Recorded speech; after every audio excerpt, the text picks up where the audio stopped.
Aviation doesn't pay fuel tax, aviation doesn't pay VAT, and they're making billions instead of contributing that to climate action.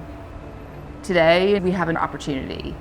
It's time. Let's regulate international aviation. In 2012, I had my very first full-time climate job. I spent my time trying to convince the European Parliament that all flights to from within the EU should actually pay for their climate pollution.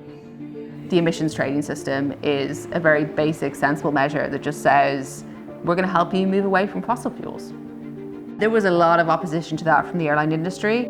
They scare policymakers. One official from the US, he was so angry, he was like banging the table and being like, how dare you regulate our airlines? And unfortunately, the EU did back down.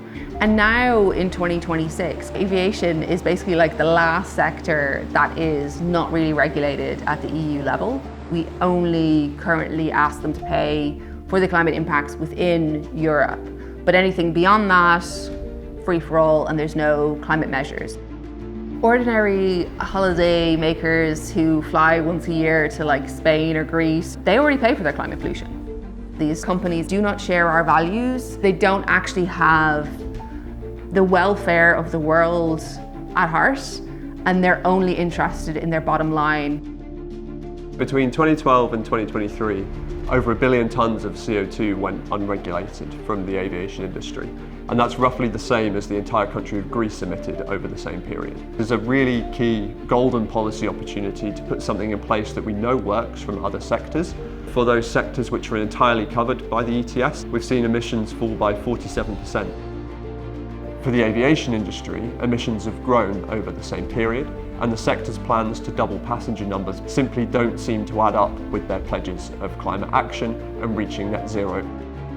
The aviation industry is a real master at greenwashing. The industry has come together to call non-fossil fuels for aviation sustainable, regardless of whether they're actually sustainable or not.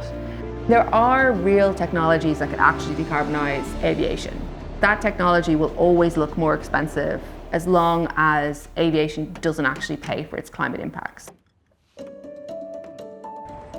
This really is about whether the EU actually regulates on the basis of science, or whether we just give in when someone internationally tells us that they don't like what we're doing.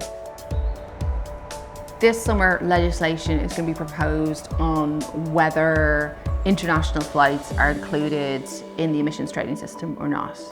Long-haul aviation must account for its climate impacts.